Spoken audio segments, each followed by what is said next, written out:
August 15 స్వతంత్ర దినోత్సవాన్ని తిరస్కరించుకొని AP సర్కార్ మరో ఎన్నికల హామీని నెరవేర్చేందుకు సిద్ధమైంది. రాష్ట్ర వ్యాప్తంగా కూడా అన్నా క్యాంటీన్లను ప్రారంభించేందుకు సిద్ధమైంది. ఇవాళ శుక్రవారం ప్రారంభించే అన్నా క్యాంటీన్లలో 3 పూటలా కలిపి రోజు 1.5 లక్షల మంది పేదలకైతే ఆహారం సరఫరా చేయనున్నారు. ఇక ఉదయం 35,000 మందికి అల్పాహారం, మధ్యాహ్నం 35,000, అలాగే రాత్రి మరో 35,000 మందికి ఆహారం అందించనున్నారు. ఒక్కొక్కరి నుంచి పూటకు ₹5 చొప్పున నామమాత్రపు ధర వసూలు చేయనున్నారు.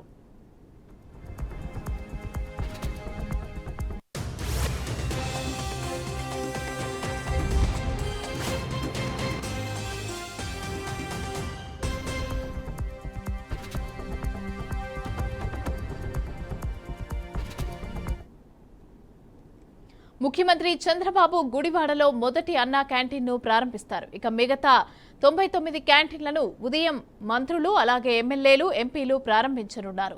శుక్రవారం నుంచి రాష్ట్ర వ్యాప్తంగా కూడా క్యాంటీన్లు ప్రజలకు పూర్తిగా అందుబాటులోకి రానున్నాయి. 2014-2019 మధ్య టీడీపీ ప్రభుత్వ హయాంలో నిర్వహించిన అన్నా క్యాంటీన్లను గత వైసీపీ ప్రభుత్వం మూసివేసి నిరుపేదలను రోడ్డున పడేసింది. అధికారంలోకి వచ్చాక తిరిగి అన్నా క్యాంటీన్లను ప్రారంభించడానికి అందుబాటులోకి తీసుకొస్తామని ఎన్నికల్లో హామీ ఇచ్చిన ఎన్డీఏ ప్రభుత్వం తాజాగా ప్రజలకు ఇచ్చిన మాటను కూడా నిలబెట్టుకోనుంది.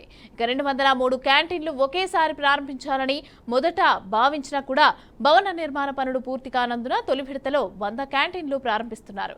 ఇక 2-3 విడతల్లో మిగిలిన క్యాంటీన్లను అందుబాటులోకి తీసుకురానున్నారు.